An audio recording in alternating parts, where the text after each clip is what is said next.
하나님의 말씀은 디모데전서 3장 15절입니다. 디모데전서 3장 15절입니다.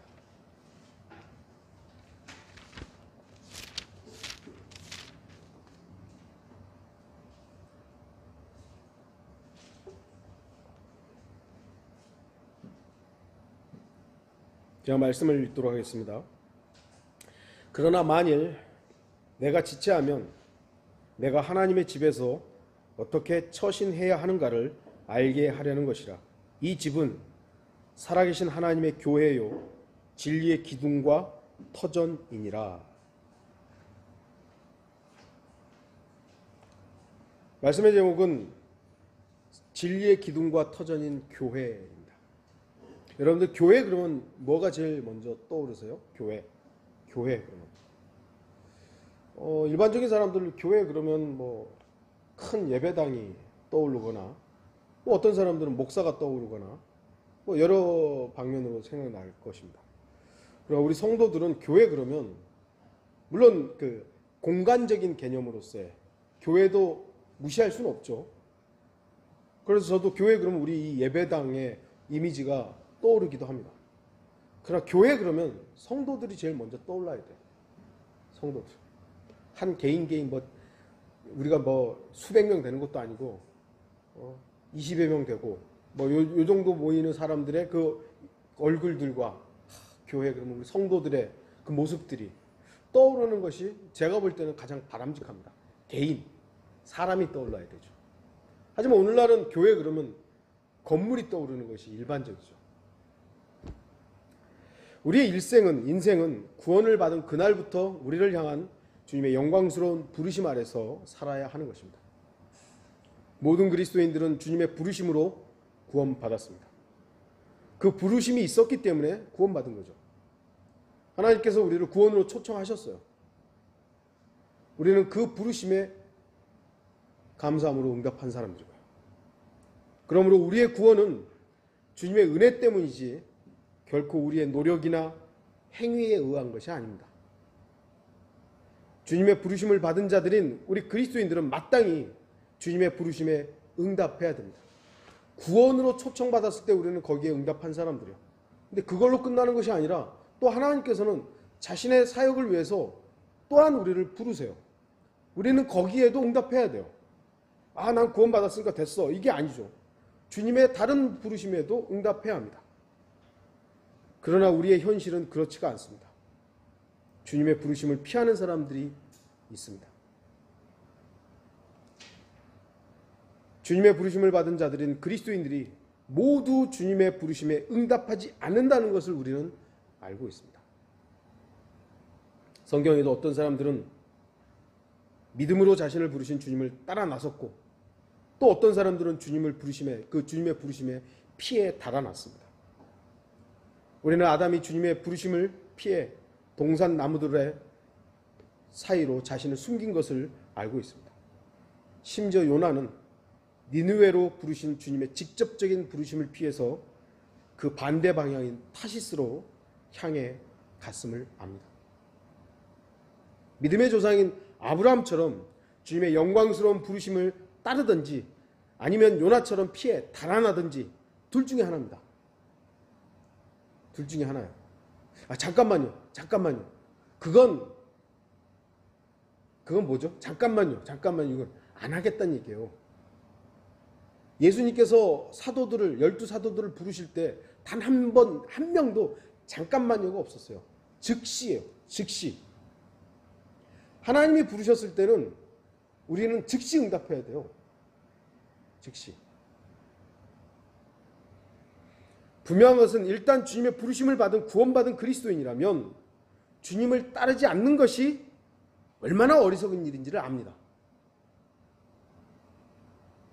주님은 자신이 부르신 그 사람들이 엉뚱한 일을 하는 것에 대해서 가만히 놔두지 않으세요. 시작을 주님께서 하셨다면 주님께서는 결코 포기하지 않으십니다. 방법을 여러 가지를 통해서 계속 부르십니다. 결국 그 부르심에 합당하게 응답하지 않은 사람들은 주님께서 내버려 두시는 거죠. 저와 여러분은 분명히 주님의 부르심을 받은 자들임을 잊지 말아야 됩니다. 주님께서는 지금 이 순간에도 죄인들을 부르셔서 구원의 놀라운 은혜를 주시고자 합니다. 죄인들에게 여러 가지 형태로 부르십니다. 거리의 설교자들 또는 복음 전도자 또 그리스도인들의 삶의 모습으로서 투영될 때 복음의 여러 가지 형태들이 있죠.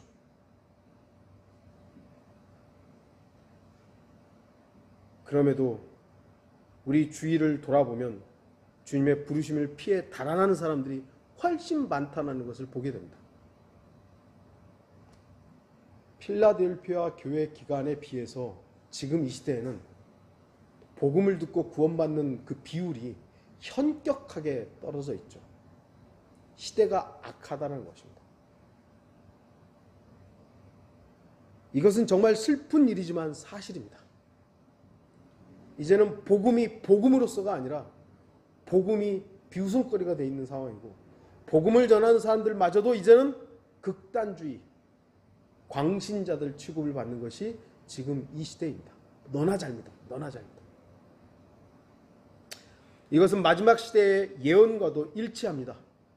마지막 때가 될수록 사람들이 진리보다는 달콤한 이야기에 귀를 기울이며 처음에 믿음에서 떠나 배교하는 일이 많을 것임을 미리 성경은 알려주셨습니다. 기독교는 많죠. 기독교는 널리 전파돼서 기독교라는 종교인들은 많은데 또한 기독교 서점 가면 기독교 서적들도 넘쳐나고 신학교도 많고 교회 십자가는 넘쳐나지만 우리는 결코 그러한 것들에 속아서 진화론적인 사고방식과 인본주의적인 사랑놀이에 사로잡혀서 이 마지막 때의 강력한 미혹에 속아서는 안 됩니다. 진화론적인 사고방식에 우리가 타협해서는 안 돼요. 인본주의적인 사람들, 인간 사랑, 사람이 우선이다라는 이 인본주의에 우리가 따라가서는 안 됩니다. 마지막 때 마귀가 바로 그런 것들을 이용하기 때문이죠. 주목하십시오. 마지막 때일수록 진리는 더욱 필요합니다. 특히 사도 바울은 자신의 죽음을 앞두고 쓴 디모데 전후서에서 아들 같은 디모데에게 이 점을 분명히 경고합니다. 디모데전서 4장 1절 2절 이제 성령께서 분명히 말씀하시나니 마지막 때에 어떤 자들이 믿음에서 떠나 미혹하는 영들과 마귀들의 교리들을 따르리라. 그들 자신의 양심이 화인을 맞아 위선으로 거짓을 말하리라. 마지막 때에 믿음에서 떠나는 일. 마지막 때에 믿음에서 떠난대요. 배교하는 것이죠. 배교하는 거예요. 이런 것이 일어날 것이라고 성경은 말씀한 겁니다. 이상한 일이 아니에요. 기독교인이라고 하는 사람, 심지어는 성경을 믿는 그리스도인들이 믿음에서 떠나요. 왜 저 사람이 저럴까? 사실은 그게 이미 예언되어 있는 말씀이었다는 것이죠.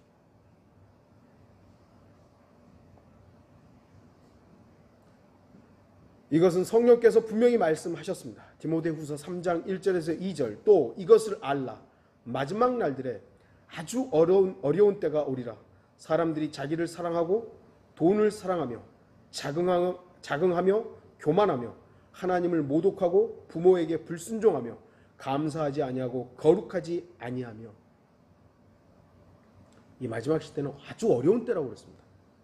그러니까 우리가 살기 좋고 편하다면, 교회가 아무 문제가 없다면 이건 뭔가 문제가 있는 거예요.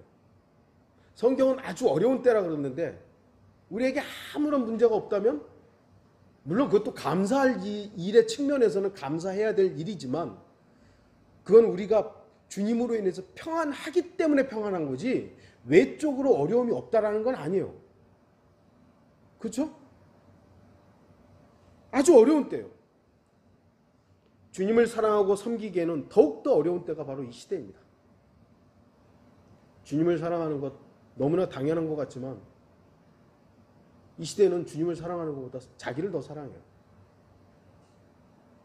마지막 날일수록 더욱 자기 사랑과 돈을 사랑하는 힘이 강해져서 많은 성도들이 믿음에서 떠나는 아주 어려운 때입니다. 이제는 한국도 예전처럼 70년대, 80년대처럼 기복신앙 뭐 이런 것들이 이제는 한물 가가지고 일반 교회로도 사람이 안 가잖아요. 왜 그러죠? 이제 가질 만큼 가졌거든요. 가질 만큼 가졌기 때문에 기도 안 해도 자기가 벌 수 있다라는 그 생각 때문에 이제는 굳이 가가지고 하나님 앞에 뭐 달라고 안 해도 자기가 벌 수 있기 때문이에요. 근데도 그렇게 많이 가졌음에도 우리나라 사람들의 행복지수는 참 바닥이에요. 왜 그러죠? 더 가지려고 하기 때문에. 만족이 없어요. 감사가 없어요. 감사가 없는 시대예요. 겉으로는 여러 가지 이유가 있지만 결국은 자기 사랑과 자기 오름 그리고 만족을 모르는 욕심과 자기 욕망 때문입니다. 그래서 아주 어려운 거예요. 세계에서는 여전히 아프리카나 어느 지역에서는 사람들이 먹을 게 없어서 마실 물이 없어서 죽어가요. 우리나라도 얼마 전에도 뭐 이렇게 아파트에서 혼자 쓸쓸하게 고독사한 사람들이 있죠. 그런데 그거는 본인들이 선택을 해서 이게 뭐랄까 스스로가 제안해서 한 일들이지 우리나라는 그러니까 고의적으로 이렇게 굶어 죽은 사람이 있을 뿐이지 사회 전체적인 전반에서는 그런 일이 거의 없어요. 나가서 일만 하면 더 많이 갖지 못해서 문제지 일하려고만 하면 일자리도 있고 제가 일하는 곳에서도요 계속 사람들 구해요. 청년들이 일하려고만 하면 할 자리는 많아요. 단지 그 일이 하기 싫은 거죠. 제가 뭐 청년들 탓하는 건 아닙니다만 우리나라의 현실이 그렇다라는 거예요. 디모데후서 4장 3절에서 5절 때가 이르리니 사람들이 건전한 교리를 견디지 못하고 그들 자신의 정욕에 따라 가려운 귀를 즐겁게 해줄 선생들을 많이 두리라. 또한 그들이 그들의 귀를 진리에서 돌이켜 꾸며낸 이야기로 돌리리라. 그러나 너는 모든 일에 정신을 차리고 고난을 견디며 전도자의 일을 하고 내 직무를 완수하라. 진리에서 돌이켜. 왜 돌이키게 되냐면 꾸며난 이야기 때문이에요. 꾸며낸 이야기들 때문에 진리에서 돌이키는 거예요. 제가 요즘에 계속 강조하지만 유튜브가 요즘에 제일 많이 좀 영향력이 있죠. 그거 말고도 뭐 페이스북, 뭐 트위터, 뭐 이런 것들이 거기에 진짜도 물론 끼어 있어요. 아주 좋은 정보도 많고. 그런데 제가 아는 대다수는요 꾸며낸 얘기들이에요. 왜 거기에 그거에 귀를 기울여서 꾸며낸 얘기에 진리로부터 돌이키는 거예요? 하나님의 말씀이 분명히 있고 그 분명한 하나님의 말씀이 기록되어 있는데 현혹되는 것이죠. 이 세상은 점점 더 악해질 것입니다. 지금보다도 더 악해질 겁니다. 저와 여러분들이 20대 때 바라봤던 세상하고 지금 바라보는 세상이 같습니까? 발달은 했습니다만 더 악해졌습니다. 더 악해졌어요. 사람들이 자기가 듣기 싫은 건전한 교리에는 냉담하고 자기가 듣기 편한 말들을 듣고자 합니다. 설교요? 뭐 우리 성도들이야 목사님 설교 잘 들었습니다. 저희가 유익이 됐습니다. 그런데요 안 들어요. 안 들어. 근데 유명한 목사들 막 사탕 발림하고 아주 막 그 설설설설 좋은 막 그럴 때만 거긴요 유튜브 막 조회수가 수십만 막 수만 막 이래요. 제가 들어보면요 저런 말을 듣고 왜 사람들이 저럴까? 이건 죄송합니다. 내 설교가 차라리 더 하나님의 말씀에 근거하는데 왜 이건 안 들을까? 답답해요. 제가 설교를 잘한다는 게 아니라 말씀에 입각했을 때 좀 되도 않은 말을 하는데 거기에는 막 사람들이 열광하고 거기다 막 돈을 갖다 주는데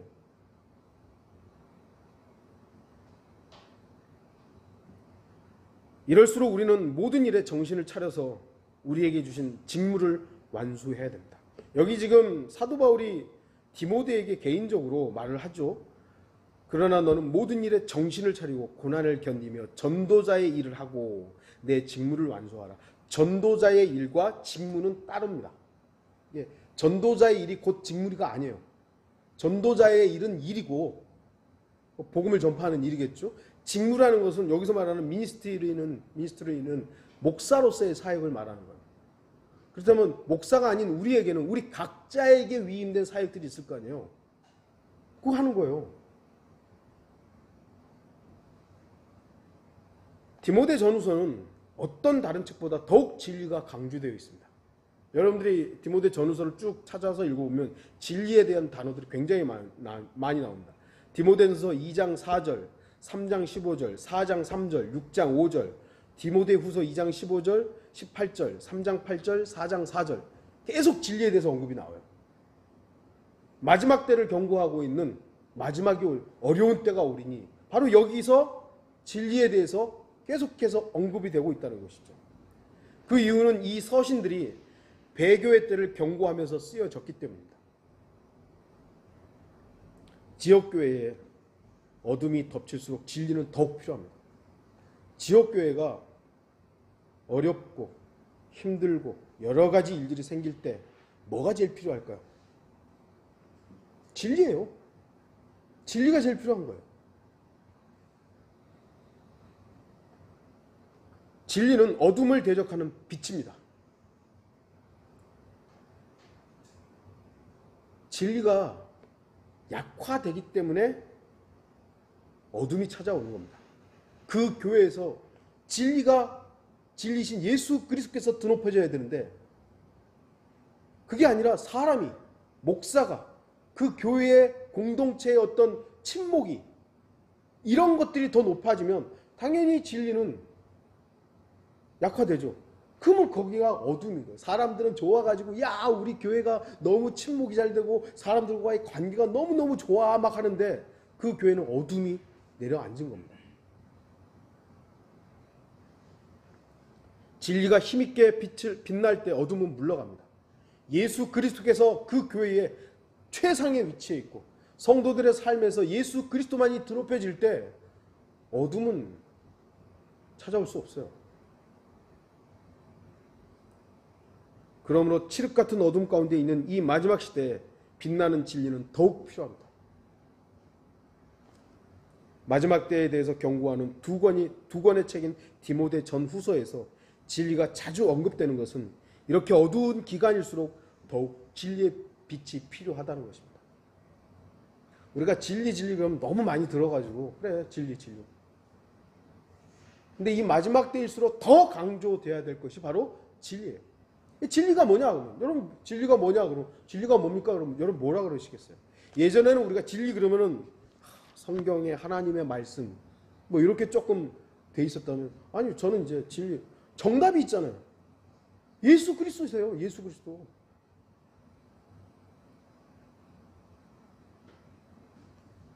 사도 바울은 로마서 8장에서 우리에게 영을 따라 행하라고 격려하지만 배교의 때에 쓰여진 마지막 때와 연관되어 쓰여진 요한 2서와 요한 3서에서 사도 요한은 처음 시작하는 1절에 두 서신 모두 진리 안에서 행하라고 조언합니다.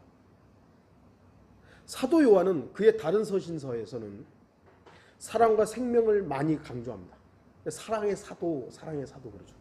특히 요한 1서 같은 경우는 사랑이 엄청나게 많이 강조되죠. 그럼에도 이 두 서신 2서와 3서에서 진리에 대해서 말씀을 많이 합니다. 예를 들면 요한 3서 4절에서 사랑의 사도 요한은 이렇게 말합니다. 나의 자녀들이 진리 안에서 행한다는 것을 듣는 것보다 더 큰 기쁨이 없느니라. 진리 안에서 행하라 이거죠. 저 역시도 우리 성도들에게 우리 성도들이 예를 들어 아팠는데 병이 나았다. 정말 가정에 어려움이 있었는데 그 문제들이 해결됐다. 저 역시 기뻐요. 그러나 우리 성도들이 믿음으로 승리했다. 예수 그리스도로 인해서 감사했다. 그런 진리 안에서 풍성하다. 그런 얘기를 들을 때가 목자로서 더 행복하지 않겠어요? 더 복되지 않겠어요? 여러분도 마찬가지죠. 다른 지역에 있는 우리 지체들이 다른 걸로 인해서 뭐 소식이 전해올 때도 기쁘죠. 그러나 매주 통화하는 샌프란시스코 자매님, 그 자매님이 항상 기쁨으로, 제가 아는데 몸 무지하게 안 좋아요. 몸도 안 좋고 힘든데 그럼에도 저한테 웃으면서 목사님 저 오늘 너무너무 기뻐요. 너무너무 기뻐요. 주님이 이런 부분들을 다 해주셨어 할 때마다 인간으로는 안쓰럽고 짠하지만 주님으로 인해서 너무 감격하는 거예요. 감사하는 거예요. 우리는 이 시대가 마지막 때라는 걸 알아요. 이 마지막 때일수록 뭐가 필요하냐? 돈이 필요합니까? 건강이 필요합니까? 우리 육신으로는 필요한 부분일 수 있겠지만 그리스도인으로서 필요한 건 진리이신 예수 그리스도세요. 더 예수 그리스도로 우리는 갈망해야 돼요. 교회의 존재는 진리와 관계가 있습니다. 오늘 본문은 바로 교회가 진리의 기둥과 터전이라고 말씀합니다. 그러나 만일 내가 지체하면 내가 하나님의 집에서 어떻게 처신해야 하는가를 알게 하려는 것이라. 이 집은 살아계신 하나님의 교회요 진리의 기둥과 터전입니다. 살아계신 하나님이 거하는 곳이 교회입니다. 이것은 생명이 없는 우상들의 신정과는 완전히 구분됩니다. 그러므로 살아계신 하나님의 교회는 하나님을 기쁘시게 해야 합니다. 그리고 바로 진리의 기둥과 터전이라고 말씀하셨습니다. 살아계신 하나님을 기쁘시게 하는 것이 진리입니다. 하나님을 기쁘시게 한다라는 것은 우리의 행위로 기쁘시게 할 수 있지 않아요. 하나님이 기뻐하시는 유일한 분은 예수 그리스도세요. 하나님 자신이 받으실 수 있는 유일한 재물은 예수 그리스도, 아들, 어린 양이신 예수 그리스도만 받을 수 있어요. 그래서 우리가 하나님을 기쁘시게 한다는 것은 우리의 어떠함으로 하나님을 기쁘시게 하는 것이 아니라 우리가 예수 그리스도를 신뢰하고 예수 그리스도를 사랑하고 예수 그리스도를 위하는 것이 곧 하나님의 기쁘심이에요. 그게 바로 우리의 믿음이잖아요. 믿음이 없이는 하나님을 기쁘시게 할 수 없어요. 그런데 하나님을 기쁘시게 해야 된다는 그것이 우리가 뭔가를 열심히 하는 것으로 계속해서 목사들이 얘기하니까 뭘 해야 되는 걸로 자꾸 생각하는 거예요. 헌금 많이 해야 되고, 뭐 복음 우리가 전하지 말라는 건 아니죠. 복음 전해야 되죠. 네. 교회 예배 드리러 오지 말라는 것이 아니라 예배 드려야 되죠. 그런데 그런 것으로 주님의 기쁘심이 아니에요. 교회의 존재 이유는 진리와 관계가 있습니다. 교회가 무너지지 않고 세워지는 것은 바로 진리 때문입니다. 그러므로 교회에서 가장 중요한 것은 진리입니다. 진리. 진리를 교리라고 착각하지 마세요. 교리는 바른 교리가 필요하고 우리가 여기 이제 아까도 좀 봤습니다. 건전한 교리와 바른 교리는 또 구분해서 제가 언젠가 이 부분에도 설교해야 될 부분인 것 같습니다만 우리가 지금 알고 있는 배우고 있는 세대적 진리는 바른 진리예요. 하지만 건전한 교리와는 좀 구분돼야 돼요. 그걸 제가 다 말씀드리려고 하지는 않겠습니다. 진리. 우리는 한때 진리는 교리다라는 식으로 배웠어요. 바른 교리가 있어야 된다. 그것이 바로 진리다. 완전히 딱 떼어놓을 수는 없습니다만 진리와 교리는 이 꼴은 아닙니다. 예수 그리스도죠. 진리는 각 개인이 교회인 그리스도인에게 가장 소중할 뿐만 아니라 지역 교회에게도 가장 중요합니다. 기둥과 터전이 없다면 집이 유지될 수 없습니다. 그러므로 진리를 잃어버린 단체를 교회라 할 수 없습니다. 진리를 터전으로 삼고 진리를 기둥으로 삼아야 합니다. 이것이 살아계신 하나님의 교회입니다.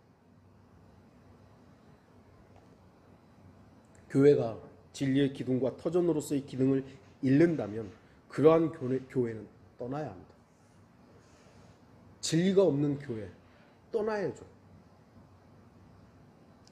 어떤 개인이 또는 지역교회가 진리를 버렸다면 진리이신 주 예수 그리스도보다 목사나 교회 자체가 더 높여지고 있다면 그것으로부터 분리하는 것은 육신을 따른 분열이 아니라 하나님의 뜻을 따른 성별입니다.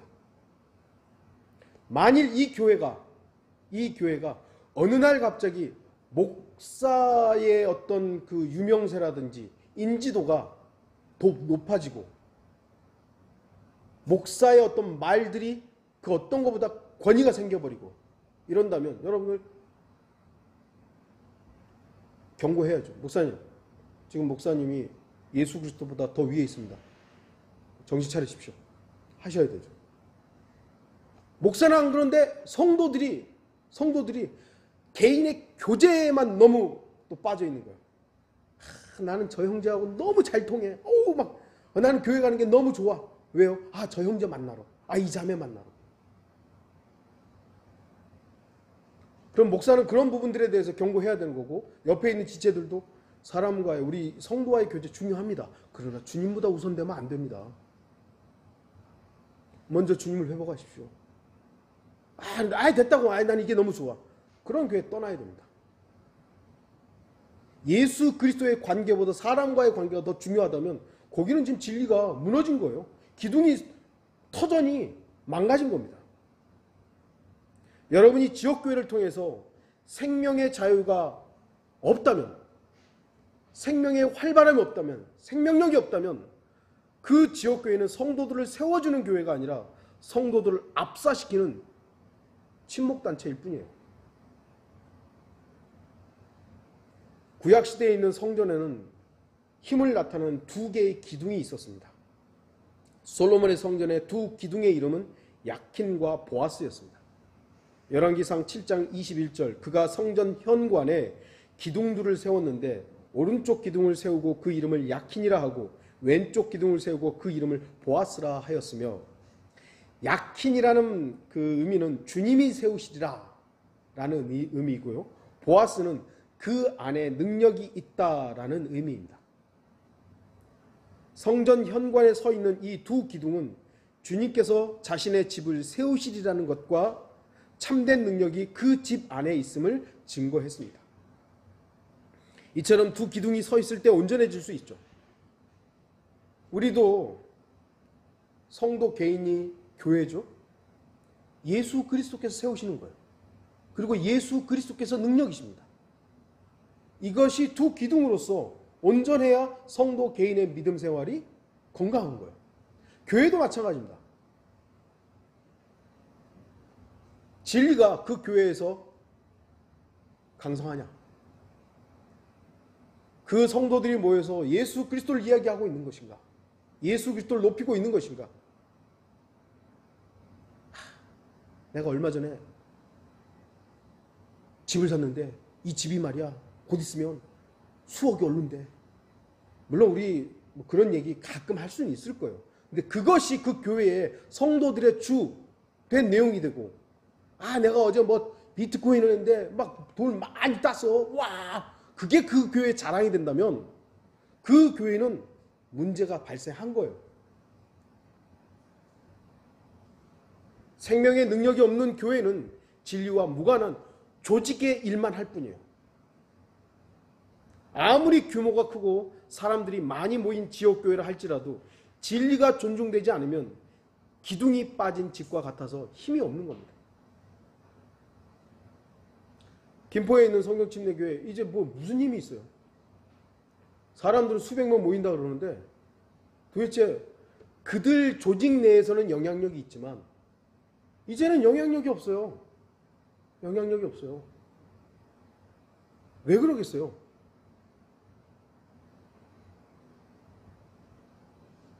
진리가 교리로만 가르쳐지기 때문입니다. 지식으로만 가르쳐지기 때문에. 십자가는 얘기하는데 십자가의 능력이 뭔지는 모르는 그런 집단이 되어버린 것입니다.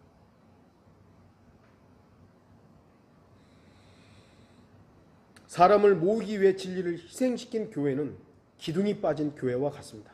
이것이 바로 교회의 배교입니다. 이 교회는, 베들 독립침례교회는 사람을 모으기 위해서 어떤 수단을 사용하지 않을 것입니다. 진리를 사랑하고 예수 그리스도의 생명을 찾고 그런 분들이 이 교회에 더해진다면 감사함으로 함께 교제하고 섬길 것입니다.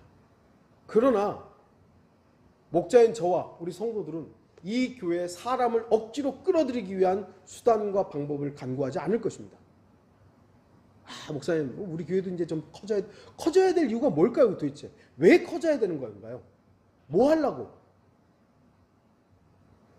예수 그리스도를 드높이기 위해서, 예수 그리스도를 영화롭게 하기 위해서 성도들이 모여진다면 그거는 감사할 일이지만, 그런 것이 아니라 목사가 유명해지고 교회가 커지고 뭐 하려고 만약에 그런 목적을 가지고 커져야 된다면 저는 거절한다는 거예요. 그러기 싫다고.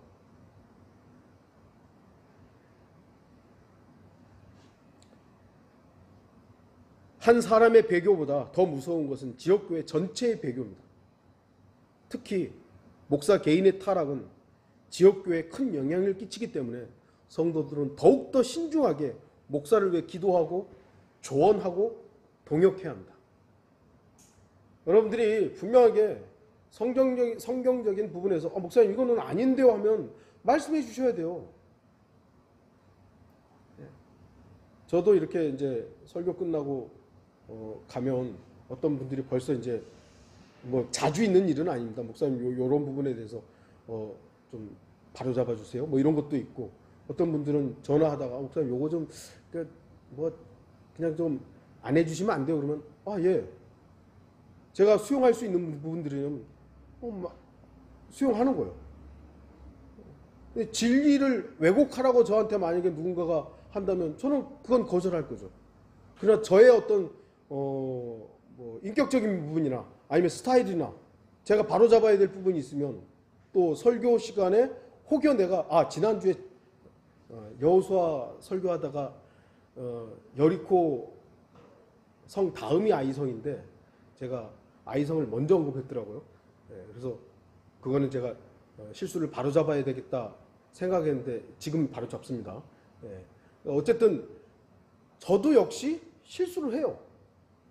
그러면 여러분들이 그런 부분에 대해서 알려주지 않는다면 저도 그냥 슥슥 지나가 버릴 거 아니에요.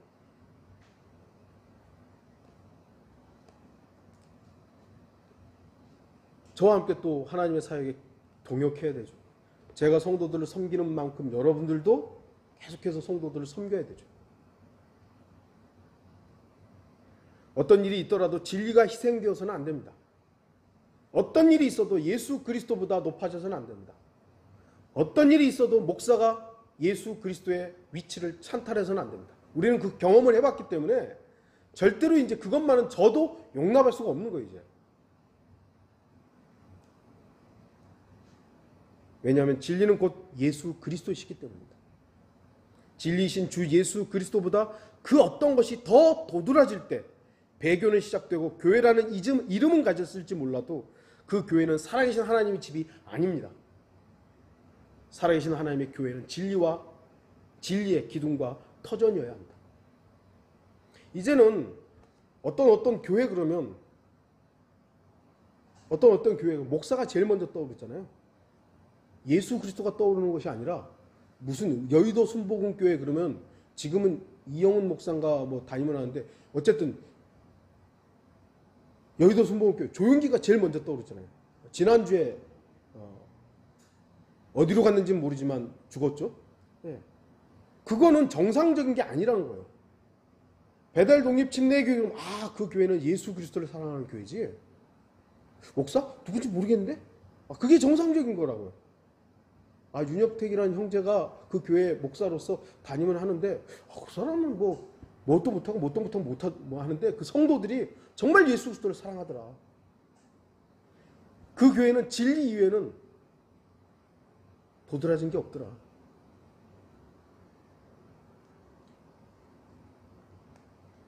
적은 무리가 모였을지라도 진리를 존중한다면 그 교회는 힘있는 기둥에 의해 받쳐진 집과 같아서 능력이 있습니다.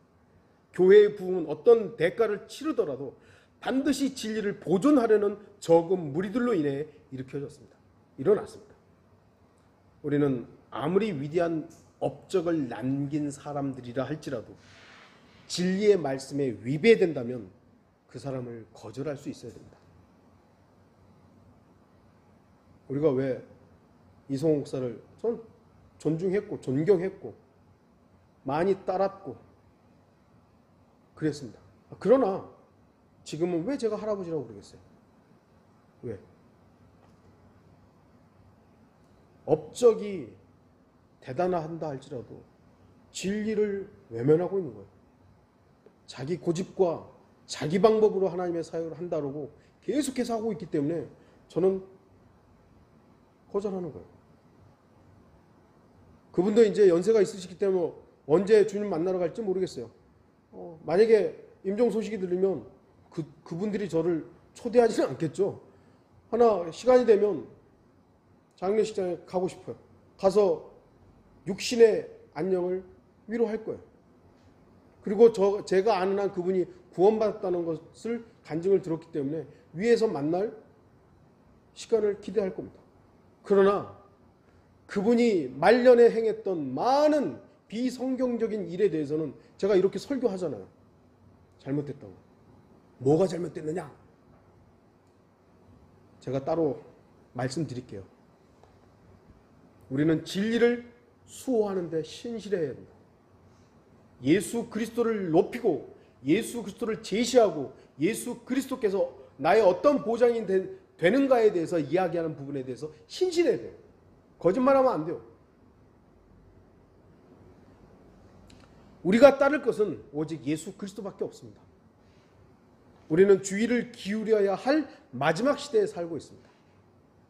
로마서를 기록할 때 사도 바울은 이미 자다가 깰 때가 되었다고 말합니다. 잠을 자는 사람들도 일어나 깨어야 할 때가 되었는데 깨어있던 사람들이 잠을 자는 일은 결코 없어야 됩니다. 모든 시대적인 상황이 이 시대의 표적과 징조를 따라 주님이 오실 때가 눈앞에 가까이 왔다고 증거하고 있습니다. 시대가 악하다. 어쩌면 우리가 달려야 할 경주가 생각보다 훨씬 더 빨리 끝날지도 모릅니다.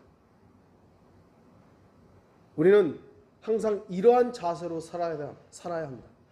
제가 말씀드리는 것은 날짜를 정해놓고 언제 오시니까 우리 정신 차려 그 얘기를 하는 게 아니에요. 요즘에 제가 가끔 언급하지만 우리가 생각하는 것보다 조금 늦으실 수도 있어요. 아니, 그건 우리 생각이니까. 우리 생각하는 것보다 더 빠를 수도 있죠. 더 늦을 수도 있고요. 더 빠를 수도 있어요. 그걸 정하는 건 주님이세요. 그렇기 때문에 우리는 매일을 정신 차리고 주님이 곧 오신다라는 그 자세로 살아야 되는 거예요.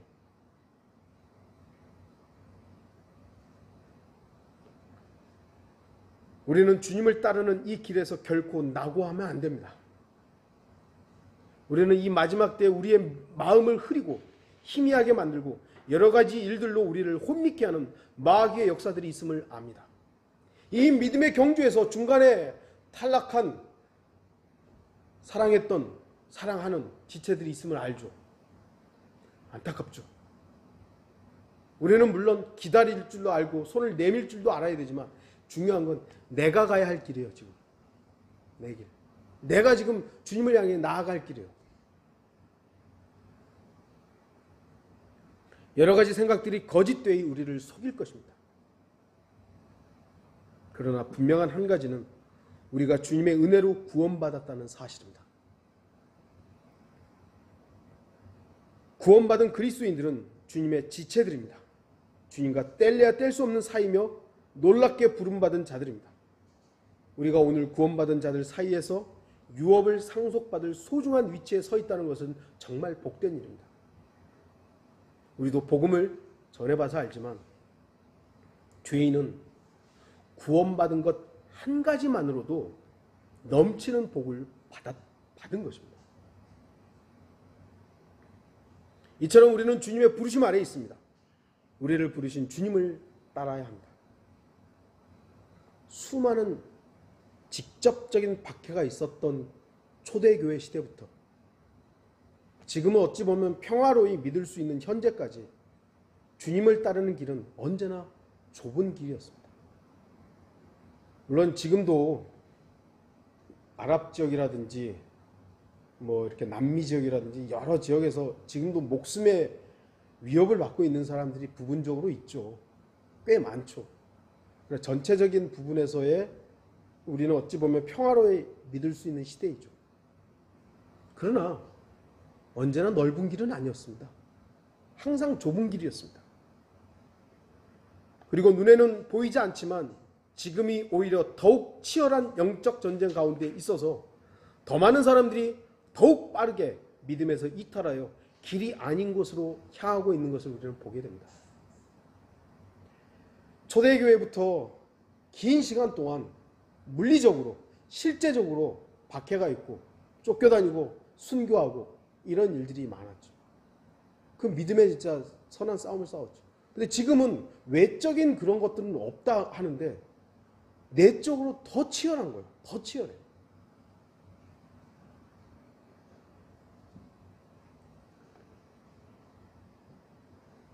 저는 저와 여러분들이 이 믿음의 경주에서 이탈하는 것을 원치 않습니다. 모두가 다 주님을 따르기를 원합니다. 아무도 가지 않는다 해도 우리는 주님을 따라야 합니다. 제가 언젠가도 말씀드렸지만 우리는 이미 소위 말하는 성경대로 믿는 사람들한테도 잊혀진 사람들이에요. 우리는 주님을 향해서 갈 뿐이에요. 누가 어떻게 가든 그거는 그들의 일일 수 있어요. 우리가 이 교회가 나아가야 할 방향이 어디인가? 오직 주 예수 그리스도. 우리는 사람들이 정해놓은 길로 행하는 사람들이 아닙니다. 주님께서 가셨던 발자취를 따르는 사람들입니다. 주님이 가셨던 그 길을 가는 겁니다. 주님의 뜻은 언제나 우리에게 하나님의 영감으로 기록되고 섭리로 보존된 한 권의 책에 나타나 있습니다.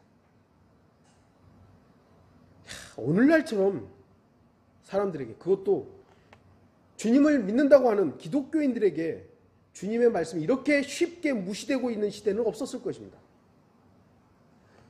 여러분들 알다시피 저 어렸을 때만 해도요, 성경 그러면 하나님의 말씀, 성경 그럼 성경이 뭐라 그러면 사람들이 교회를 다니든 안 다니든 하나님을 믿든 안 믿든 조금은 경계했어요.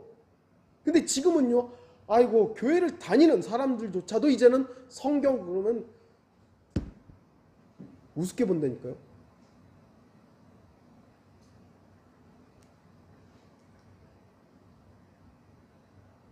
하나님의 뜻은 하나님의 부르심을 받은 우리 그리스도인들에게 가장 중요합니다. 우리는 구원받은 이후에 우리의 인생이 참으로 하나님의 뜻 가운데 있고 주님의 인도하심 아래 있어야 함을 믿습니다. 그러므로 우리 각자의 생각이나 느낌, 자신의 어떤 감정을 따라 사는 것이 아니라 반드시 하나님의 뜻을 알고 그분의 뜻을 존중하고 그분의 뜻을 따라야 합니다.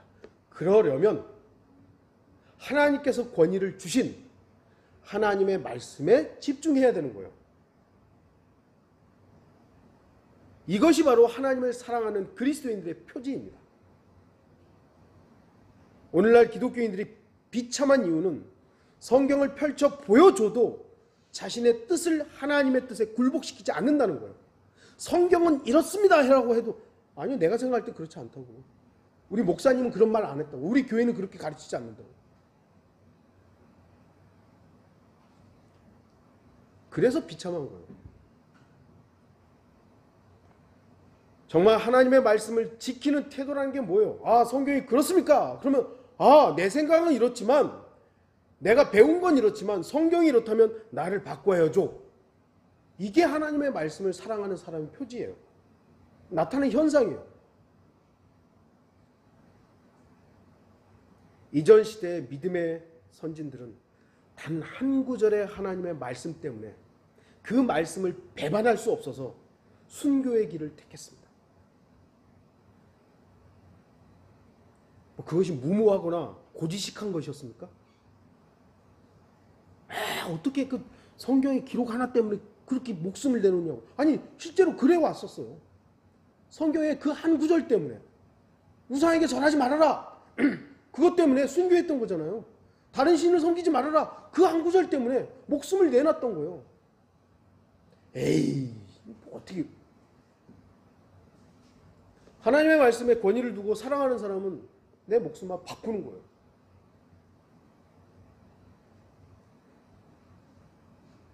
설령 우리가 하나님의 말씀을 모두 완벽하게 지키지 못한다 해도 우리는 정말 하나님을 사랑하지 않는 위치에 서 있는 것을 단호히 거절하고 주님의 은혜와 자비를 구해야 됩니다. 나는 성경의 반대편에 서는 걸 난 거절하겠다. 나는 하나님의 편에 서겠다. 말씀의 편에 서겠다. 진리의 편에 서겠다. 예수 그리스도의 편에 서겠다고.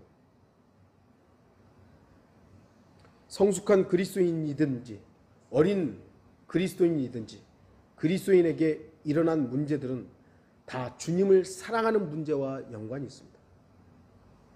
성숙한 그리스도인들에게도 문제가 일어나죠. 어린 그리스도인에게도 문제가 일어나요.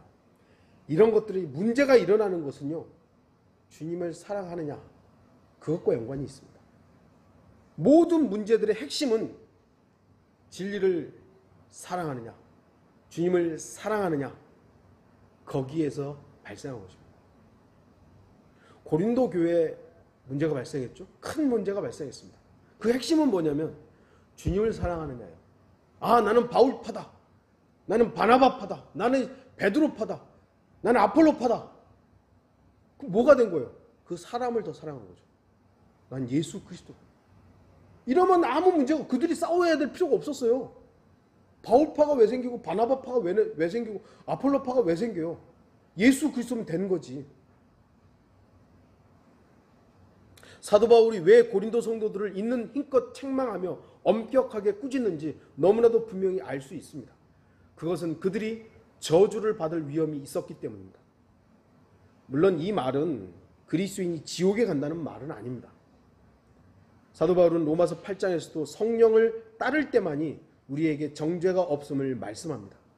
반대로 말하면 아무리 그리스도인이라 해도 성령을 따르지 않고 육신을 따르게 되면, 즉 하나님의 말씀을 무시하면 정죄당한다. 뭐예요? 몸이 죽는다는 거예요. 하나님께서 그를, 죄를 사랑하고 육신으로 살면 하나님께서 그를 먼저 데려가신다. 그거를 경고한 것이죠. 주님이 오시면 모든 것이 끝날 것입니다. 아무리 열심히 하고 힘이 남아있어도요, 축구 경기장에서 주심이 휘슬을 휙 불면 경기 끝이에요. 난 더 뛰고 싶은데요? 너는 아직 기술을 다 못 발휘했는데요? 소용없어요. 삑 불면 끝나야 돼요. 우리도 이 땅에 살 때 주님께서 각자에게 맡겨주신 사역들이 있어요. 목회자의 사역이 있고 성도들로서의 사역들이 있어요. 주님이 나팔소리 불면 끝이에요. 공중에서 나팔소리가 우렁차게 울릴 때 우리는 지금이군요. 끝이에요. 더 이상 기회가 없습니다.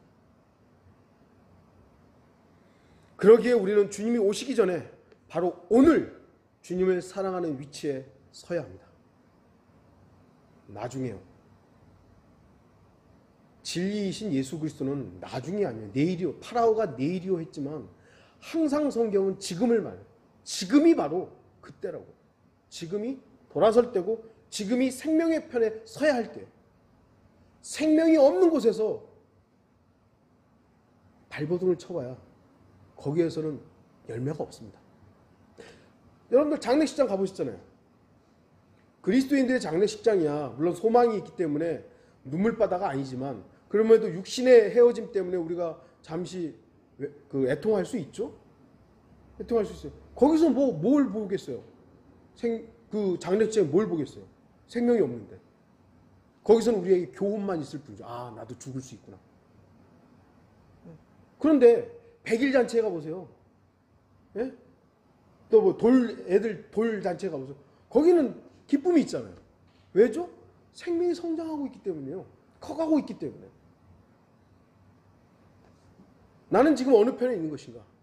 세상이라는 없어져 버릴 곳에 발을 디디고 푹 몸을 담그고 있는 것인가? 예수 그리스도의 생명에 내 몸을 담그고 있는 것인가? 내 진리의 기둥은 무엇인가? 결론을 맺겠습니다. 우리는 다시 한번 우리가 가야 할 길이 무엇인지를 살펴봐야 합니다. 어떤 대가를 치르더라도 주님의 말씀을 저버리지 않는 것이 그리스도인이 가야 할 길입니다. 하나님의 말씀을 지키는 것이야말로 주님을 사랑하는 최상의 표현입니다. 우리들은 모두 하나님의 집입니다. 하나님의 집의 기둥들은 진리여야 합니다. 성도들이 하나님께 합당한 애정을 가지고 참된 경배로 주님께 나올 때 성도들은 하나님의 말씀에 귀를 기울입니다. 한마디 한마디 하나님의 말씀 선포되는 설교를 놓치지 않으려고 합니다. 우리 성도들이 이렇게 장점들이 뭐냐면 제가 설교를 유창하게 잘해서가 아니라 육신의 피곤함으로 어쩔 수 없이 이렇게 꾸벅꾸벅 하는 것은 있을 수 저도 뭐 그럴 거예요 아마. 그런데 최대한으로 듣고 그 말씀에 주의를 하려고 하죠. 그런데 한두 번이 아니라 여러 번 반복해서 말씀에 주의하지 않은 것은 이게 문제가 발생한 거예요. 뭐가 이상이 있는 거예요.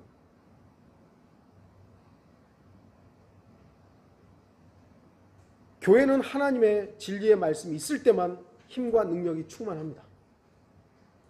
우리도 한번 생각을 해보세요. 예수 그리스도를 막 높이고 그럴 때 우리 교회의 모습이 어땠는가? 우리 성도들의 간증이 어땠는가?